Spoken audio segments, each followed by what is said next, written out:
Siemandero wszystkim, z tej strony Długi. Witam Was na moim kanale Anatomia Broni Palnej.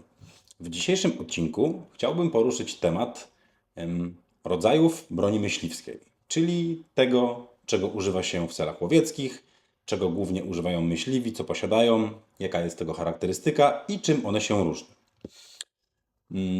Także w sumie dzisiaj film skierowany jest głównie do miłośników łowiectwa i strzelectwa, choć nie tylko. Oczywiście skierowany jest również dla tych wszystkich, którzy chcą poznać, jak to wygląda, jeżeli chodzi o broń palną, którą stosuje się w łowiectwie. Jak to wygląda od strony takiej typowo bronioznawczej, broniowej. No i tak, w sumie trzeba byłoby zacząć od tego, że będziemy tu omawiać broń kulową, śrutową i kombinowaną. Są to trzy główne rodzaje broni palnej, której używa się na polowaniach. No i na koniec wspomnę również o amunicji myśliwskiej, żeby ten temat w sumie dopiąć tak kompleksowo. Oczywiście, jak wiemy, duża część myśliwych uwielbia broń drogą i bogato zdobioną, dlatego trzeba również liczyć się z tym, że dobra broń myśliwska, albo inaczej, dobrze wykonana broń myśliwska może kosztować naście albo 10 tysięcy złotych. To naprawdę nie jest jakieś ajwaj, jeżeli okaże się, że za jakiś drilling trzeba zapłacić 20 tysięcy na przykład, albo za dobry sztucer 40 tysięcy. No, to się zdarza i akurat to nie powinno być dla nikogo szokiem, więc też chciałbym powiedzieć tutaj, jak to wygląda od strony może też troszeczkę takiej jakby cenowej, sklepowej, na co trzeba ewentualnie się przygotować, jeżeli faktycznie chcielibyście zakupić taką broń.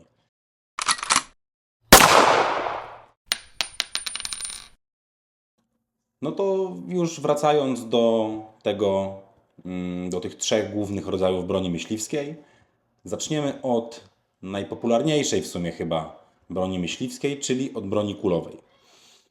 Broń kulowa, czyli sztucery, jest to typ broni, który strzela pojedynczym pociskiem, zwany kulą. Broń kulowa jest w sumie idealna do polowań na większą zwierzynę, taką jak jelenie, dziki czy coś w tych gabarytach, ze względu na jej precyzję i siłę przebicia. Z tego względu, że najbardziej precyzyjny strzał możemy oddać ze sztucera w jakimś głównie mocniejszym kalibrze na jakąś odległość dalszą, czyli powiedzmy te 100-150, może ktoś coś strzeli na 200 metrów.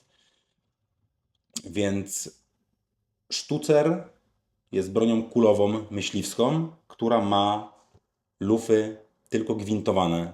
Ma lufę w sumie gwintowaną, bo sztucery mają jedną lufę w większości i są przystosowane one do strzelania wyłącznie pociskami. Wśród broni kulowej wyróżniamy karabiny, które mogą być jednostrzałowe, powtarzalne i samopowtarzalne. Jeżeli chodzi o broń jednostrzałową, są to sztucery łamane, które po oddaniu jednego strzału trzeba je złamać. Ejector wyrzuca nam pustą łuskę, ewentualnie ekstraktor nam ją wysuwa i trzeba wtedy ręcznie się jej pozbyć. Załadować kolejny nabój, złamać go, zamknąć, no i jesteśmy gotowi do oddania kolejnego strzału. Przykładem takiego sztucera jednostrzałowego może kiplauf Kiplauf SKL-20, Bergara BA-13 albo Blaser K95, ewentualnie IS-18. Jest to ciekawa broń, na pewno jest lżejsza, często jest też krótsza, ale to już wedle, że tak powiem, osobistych predyspozycji myśliwych są one wybierane może nie częściej, raczej jest to broń, którą się widzi w miarę rzadko, ale się ją widzi. Jest to ciekawa broń, mi się osobiście one podobają, są fajne, smukłe i przeważnie ładnie zrobione. Następne sztucery, jest to broń powtarzalna. W broni powtarzalnej wyróżnić możemy w sumie 4 typy, takie podstawowe 4 typy, może nie podstawowe, podstawowe są dwa. Dwa kolejne są takie, które czasami gdzieś tam się widzi. Pierwsza jest to sztucer repetier. Przeważnie często zwany również czterotaktowcem. I jeżeli chodzi o sztucery repetiery, no to mamy sztucery, czyli na przykład CZ-600, Tika T3, Sako S20. Są to takie typowe przykłady sztucerów czterotaktowych, które mogą mieć osadę albo drewnianą, albo tam z jakiegoś tworzywa, polimeru, jak kto lubi, co kto woli. Możemy również się spotkać z sztucerami, które zależy w jakiej nomenklaturze, zależy w jakiej książce, w jakim opracowaniu i kto jak to nazywa. Spotkałem się raz z tym, że nazywają się to sztucery w pełnym drewnie, ewentualnie sztućce. Co jest w sumie całkiem ciekawym określeniem, ale no też jest ono używane. Są to sztucery, które osadę mają w pełnym drewnie. Praktycznie drewno tej osady kończy się niedaleko wylotu lufy. Wyglądają one bardzo ładnie. Też często są droższym sprzętem, jeżeli chcemy kupić coś w pełnym drewnie. Na pewno wymagają więcej pielęgnacji i dużo łatwiej można je pokaleczyć. Następnie możemy spotkać się ze sztucerami dwutaktowymi, tak zwanymi dwutaktami albo dwutaktami myśliwskimi. Tutaj przykładem takiego dwutaktu może być no już chyba taka ikona drogiej broni myśliwskiej do celów łowieckich Blaser R8, który no potrafi kosztować dobre kilkadziesiąt tysięcy złotych. W różnych wersjach oczywiście i z różną klasą drewna. Ale na przykład możemy również spotkać się z Merklem Helixem, ewentualnie Berettą BRX-1. Przeważnie jest to, tak jak już mówiłem, broń naprawdę dobrze wykonana. Dwutakt polega na tym, że jesteśmy w stanie szybciej z niego strzelać, ponieważ no, nie musimy wykonać tego cyklu czterech taktów, czterech, że tak powiem, ruchów, tylko zamek polega na odciągnięciu, odryglowaniu i pchnięciu, ryglowaniu. Więc no, jesteśmy w stanie szybciej z niego strzelać. Fajnie ta broń wygląda, ciekawie się z tego strzela, ciekawie wygląda ten cykl przeładowywania i wprowadzania nowego naboju do komory. Sporo osób się na nie decyduje z tego względu, że no, jak już mówiłem, są w stanie szybciej oddawać strzały. Do celów łowieckich możemy się spotkać również z bronią lever action, czyli typowymi lewarami, które wachlujemy od dołu dźwignią przeładowania. Taką broń lever action robi Winchester, Ciapa czy Marlin na przykład. Można ją znaleźć w różnych kalibrach.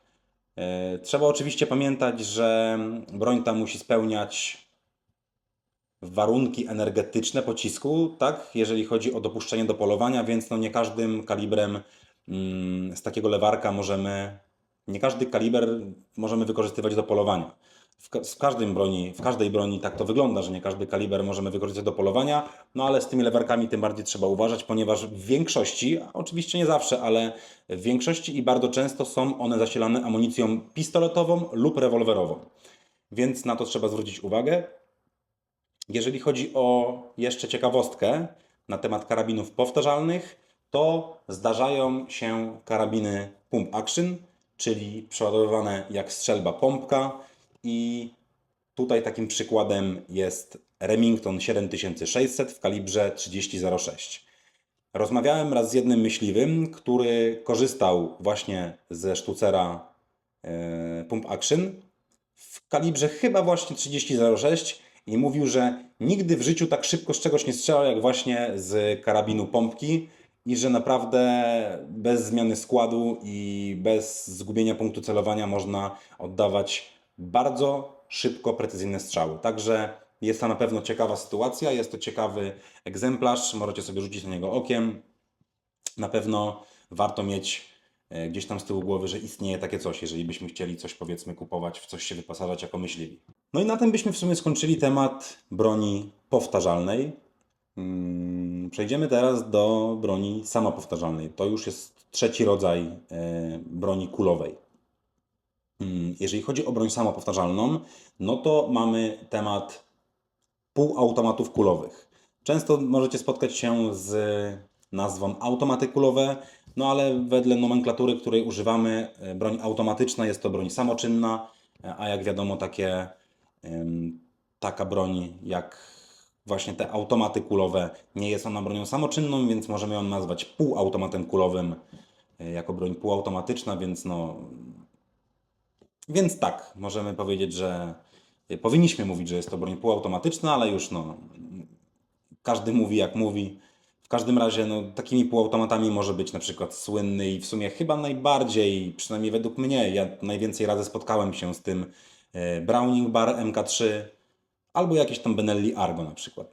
Jest to często spotykana broń w myśliwstwie, w łowiectwie, ponieważ jesteśmy w stanie oddać kilka szybkich strzałów bez opcji przeładowywania. Więc jest to również często używana broń przez myśliwych. Możemy spotkać takie półautomaty w dużych kalibrach, na przykład 300 Winmag, więc jest naprawdę spory przekrój tej broni właśnie półautomatycznej, gdzie na pewno każdy znajdzie coś dla siebie. Dodatkowo, jeżeli chodzi o broń samopowtarzalną, to z tego co również mi wiadomo, sporo myśliwych poluje z karabinów i karabinków samopowtarzalnych. Bardzo często są to jakieś AR 15 w kalibrze 223, AR 10 w kalibrze 308 albo 6,5 Creedmoor. Jeżeli chodzi o jeszcze inne karabinki chyba samopowtarzalne, to na przykład mamy naszego polskiego Radom Huntera, który był w sumie stworzony dla myśliwych, więc tak właśnie może wyglądać broń, karabinek samopowtarzalny do celów łowieckich. Broń kulowa bardzo często jest wyposażona w przyspiesznik. Przyspiesznik możemy rozróżnić na dwa rodzaje, na dwa podstawowe typy. Pierwszym takim typem jest przyspiesznik francuski. Ten przyspiesznik charakteryzuje się tym, że uruchamia się go poprzez ściągnięcie spustu w stronę przeciwną, czyli tak jakby pchnięcie go do przodu, on wtedy się napina i dużo łatwiej nam jest oddać strzał, może źle powiedziane. Możemy ściągnąć język spustowy z dużo mniejszym oporem niż w normalnym, powiedzmy, przy normalnym oddaniu strzału, o tak bym to nazwał. Po to są w sumie właśnie te przyspieszniki, żeby z dużo mniejszym oporem udało nam się ściągnąć spust i zrzucić iglicę. Drugim typem przyspiesznika jest przyspiesznik typu niemieckiego. Jest on uruchamiany poprzez dodatkowy język spustowy, który przeważnie znajduje się za właściwym spustem. Czyli naciągamy ściągamy w sumie tamten drugi język spustowy, wtedy ten przyspiesznik nam się załącza, napina i możemy oddać strzał z naszego właściwego spustu już z dużo mniejszym oporem. To w sumie byłoby na tyle, jeżeli chodzi o broń kulową. Tak jak sami zobaczyliście, trochę tego jest, więc będąc myśliwym mamy duży wybór broni do celów łowieckich. Więc na pewno jest z czego wybierać. Jeżeli ktoś jest wybredny, to na pewno znajdzie coś dla siebie w tym wszystkim.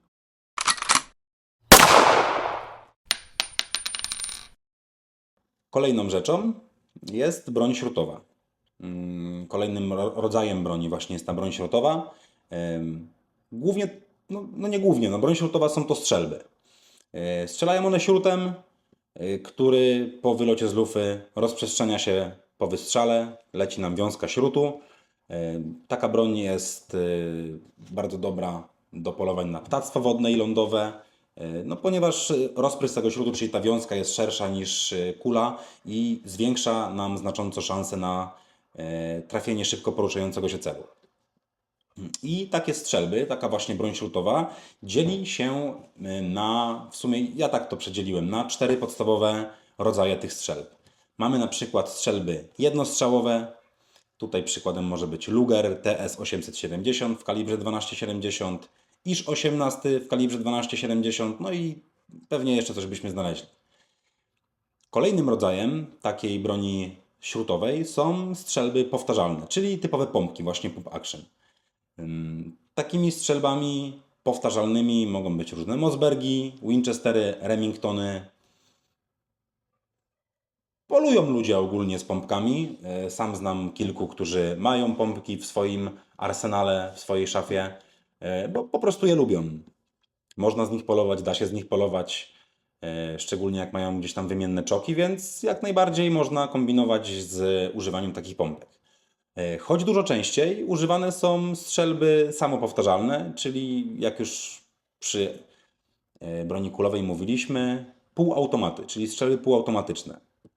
Tutaj sporo takich strzelb półautomatów robi Beretta, Benelli, Mossberg, Winchester. Ich też się używa często akurat do polowań, na jakieś tam właśnie ptactwo wodne.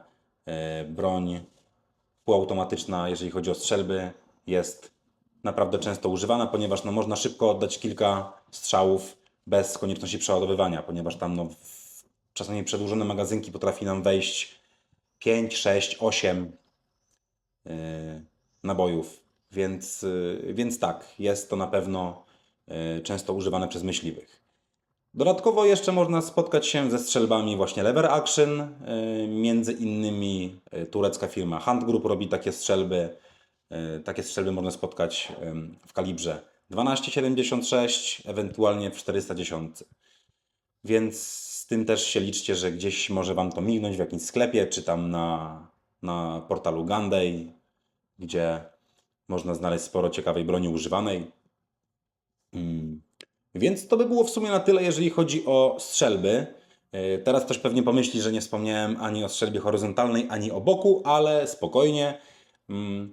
W sumie nie wiem dlaczego, ale strzelby horyzontalne i boki zaliczyłem do broni kombinowanej. Zaraz Wam pokażę też dlaczego.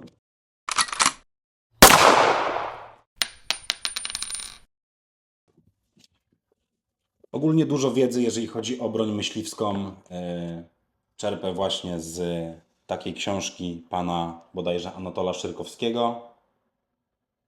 Szyrkowca, przepraszam. Wszystko o broni myśliwskiej. Jest to fajne kompendium wiedzy, jeżeli właśnie chodzi o broń myśliwską. Tą książkę możecie kojarzyć z mojego filmiku o książkach związanych ze strzelectwem i bronioznawstwem. I w tej książce strzelby horyzontalne i boki zostały zaliczone do broni kombinowanej. Czy to jest w sumie takie prawidłowe? No niekoniecznie, ponieważ broń kombinowana jest to broń, która składa się z, przynajmniej według mnie, no, z kilku kalibrów. Te kalibry są kombinowane, więc jeżeli mamy boka albo horyzontkę, który ma dwa kalibry, dwie dwunastki albo dwie szesnastki, no to nie jest to broń kombinowana. No ale już powiedzmy, że zostaniemy przy tym, co było w tej książce, zaliczymy to do broni kombinowanej, więc no, broń kombinowana jest to broń, która łączy cechy broni kulowej i śrutowej. Taka broń posiada 2, 3, 4, nawet 4, ewentualnie 5 luf. No wiecie, czasami rusznikarska wyobraźnia nie zna granic i takie naprawdę porządne niemieckie czy tam angielskie rusznikarnie potrafiły robić strzelby, broń kombinowaną, która miała tam kilka dobrych luf, 4-5 za naprawdę grube dziesiątki tysięcy złotych, funtów, euro. Jak zwał, tak zwał. Plus broni kombinowanej jest taki, że jest ona mocno wszechstronna i pozwala dostosować się myśliwemu do różnych sytuacji polowania. To znaczy nie musimy ze sobą mieć strzelby i sztucera, ponieważ no, mamy na przykład ze sobą kniejówkę albo drilling, gdzie mamy i kulę i śrut. Więc to pozwala nam na pewno odnaleźć się w wielu sytuacjach, jeżeli wyskoczy nam coś, co no, fajnie byłoby jednak strzelić. Jeżeli chodzi o taką broń kombinowaną, to możemy wyróżnić na przykład strzelbę horyzontalną, czyli typową strzelbę w układzie dwóch luf śrutowych. Są to dwie lufy, które są ułożone obok siebie, dlatego nazywana jest strzelbą horyzontalną. Kolejną bronią kombinowaną jest bok. Bok jest to broń, która posiada dwie lufy kulowe, przepraszam, dwie lufy śrutowe, które są ustawione powyżej i poniżej siebie, jak to można byłoby nazwać, no góra-dół, więc to jest bok. Jeżeli chodzi o broń nazywającą się Express, jest to... No właśnie, Express też jest zaliczony do broni kombinowanej, a jest to broń, która ma dwie lufy kulowe, więc no niekoniecznie ta broń kombinowana musi mieć śrut i kulę, więc no mamy Express. Express jest to broń, która ma dwie lufy kulowe, Możemy mieć ekspres horyzontalny lub ekspres, który ma dwie lufy ustawione góra-dół. Może być też zwany ekspres bok. Jeżeli chodzi o różnicę w używaniu ekspresu lub ekspresu boka, czyli lufy albo ułożone góra-dół, albo horyzontalnie, no to bardzo często na przykład można było się natknąć na taką broń, która była powiedzmy strzelbą horyzontalną i miała dodatkowe lufy właśnie jako ekspres, czyli dodatkowe lufy kulowe. Więc no wtedy oczywistym było, że ta broń była w układzie, te lufy były w układzie horyzontalnym, a jeżeli ktoś miał boka śrutowego, no to dodatkowe lufy były w układzie właśnie boka. Z tego co również rozmawiałem z jednym myśliwym, to mając taki ekspres, to prościej jest strzelać do jakiegoś celu, który biegnie po ziemi w układzie horyzontalnym, a w układzie właśnie boka łatwiej jest strzelać do jakiejś zwierzyny na niebie, czyli głównie do ptactwa. Więc jeżeli chodzi o układ luf, czy to właśnie bok, czy to horyzont, no to tak to chyba wygląda. Jeżeli chodzi o kolejną broń kombinowaną, no to możemy mieć kniejówkę. Kniejówka jest to broń, która ma jedną lufę kulową, a jedną śrutową. Tutaj również możemy mieć kniejówkę horyzontalną lub kniejówkę bok. Zależy od tego, czy układ luf jest góra-dół, czy prawo-lewo. No i na tym byśmy skończyli, jeżeli chodzi o układy dwulufowe. Następnie mamy również drillingi. Drilling jest to broń kombinowana posiadająca 3 lufy. Możemy mieć w sumie taki najbardziej klasyczny układ drillingu, czyli 2 lufy śrutowe i 1 kulowa. Możemy mieć również drilling, express drilling, który ma 2 lufy kulowe i 1 śrutową.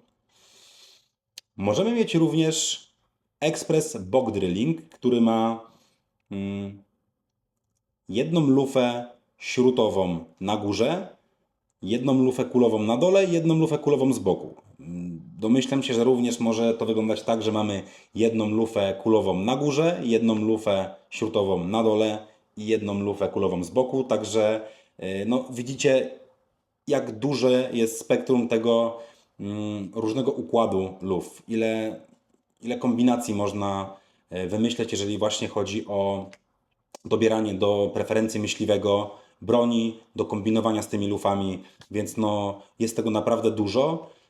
Możemy jeszcze trafić na firling, czyli tłumacząc na polski czwórlówkę lub czterolówkę. Tutaj też możemy mieć 2 lufy śrutowe i 2 lufy kulowe. Możemy mieć pewnie też, to by się pewnie wtedy nazywało express firling, więc mielibyśmy na przykład 4 lufy kulowe w różnych kalibrach, czy 3 lufy kulowe i 1 śrutową. No domyślam się, że naprawdę tych kombinacji może być bardzo dużo. Widziałem również strzelbę, to chyba nazywałoby się drilling śrutowy, ponieważ ma ona 3 lufy śrutowe w kalibrze 12,76, więc no tak jak już powiedziałem, jest tego naprawdę dużo. Możemy mieć w sumie to, co sobie wymyślimy. Jeżeli mamy jakiegoś rusznikarza, który zajmuje się robieniem właśnie typowo broni myśliwskiej, no to domyślam się, że będzie on w stanie pod nasze potrzeby zrobić to, o co go poprosimy. Oczywiście nie będzie tanio, ale to raczej jeżeli ktoś już zamawia sobie broń typowo pod siebie, robioną typowo pod niego, no to musi się liczyć z tym, że będzie to kosztowało kupę pieniędzy, no i musi być go na to stać, więc no, tak to wygląda. Także no, jak sami zobaczyliście, jest duże spektrum, duży przekrój tych wszystkich kombinacji.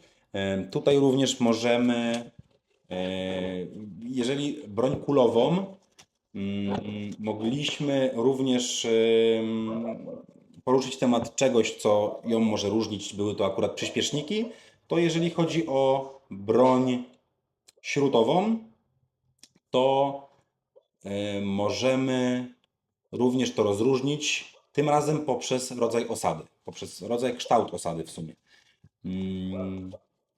albo formy osady. Możemy mieć osadę angielską, możemy mieć osadę amerykańską, możemy mieć również osadę niemiecką oraz osadę typu Monte Carlo. Także tak jak widzicie, jeszcze więcej dochodzi tych wszystkich kombinacji, jeżeli chodzi o robienie broni pod siebie. Co ciekawe, tutaj macie również przykład boka, który nie jest łamany, tylko jest rozsuwany. Jest to też ciekawostka, też to fajnie, śmiesznie wygląda, szczególnie, że ma aluminiowe lufy, jest bardzo lekki, więc ciężka amunicja mocno go trzepie.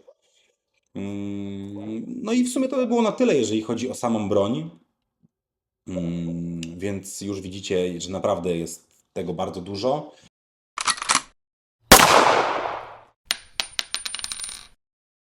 Chciałbym jeszcze poruszyć temat amunicji myśliwskiej.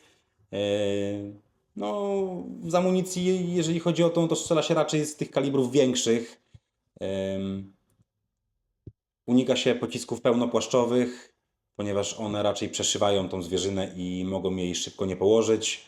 Jeżeli chodzi o najpopularniejszą amunicję myśliwską, no to mamy kaliber 308, 3006, 6,5 na 55, 243, 7x64, 9,362, 300 Winchester Magnum, 222 Remington, 223 Remington i kupa innych kalibrów, o których pewnie nigdy nie słyszeliście. Teraz pewnie właśnie się Wam one wyświetlają na ekranie, więc możecie sobie spauzować ten film i zobaczyć, jakie naprawdę ciekawe kalibry ludzie wymyślają.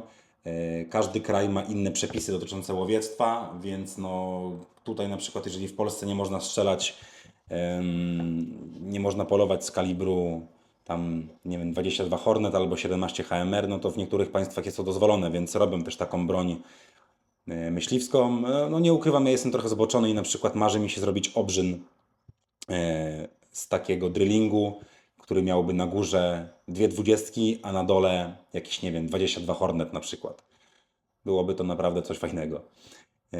Także jeżeli chodzi o kalibry kulowe, no to tak to wygląda.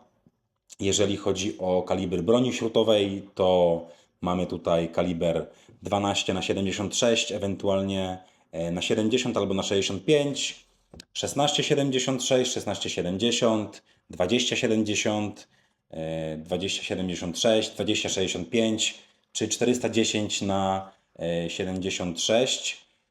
Kaliber broni śrutowej troszeczkę inaczej się liczy, ponieważ kaliber broni śrutowej jest to kaliber wagomiarowy, czyli jest określany liczbą kul do danej średnicy lufy, jaką można odlać z funta angielskiego ołowiu.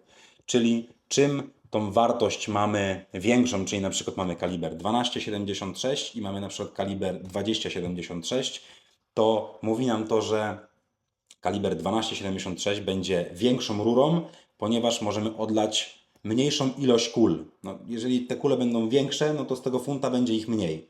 Z funta ołowiu będzie ich mniej, czyli kaliber 12,76 jest większym kalibrem niż kaliber 20, powiedzmy 76, już żeby tak to uprościć.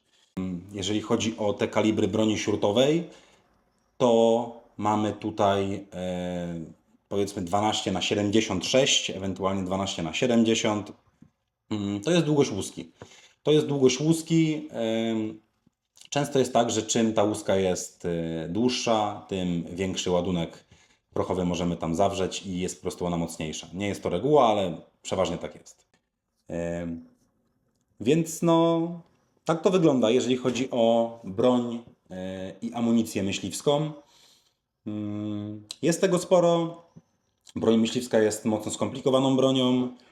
Jeżeli chodzi o serwis takiej broni, o typowe sprawy rusznikarskie, jeżeli tam zdejmie się to całe drewno, dobierze się do baskili, do środka, to naprawdę jest to bardzo często dzieło sztuki i widać, że ktoś musiał naprawdę spędzić dużo czasu, musiał mieć pomysł, musiał bardzo dużo pracy w to włożyć, żeby taką broń wyprodukować. Bardzo często są one bardzo bogato zdobione, mają wysoką klasę drewna, dlatego również kosztują dużo pieniędzy.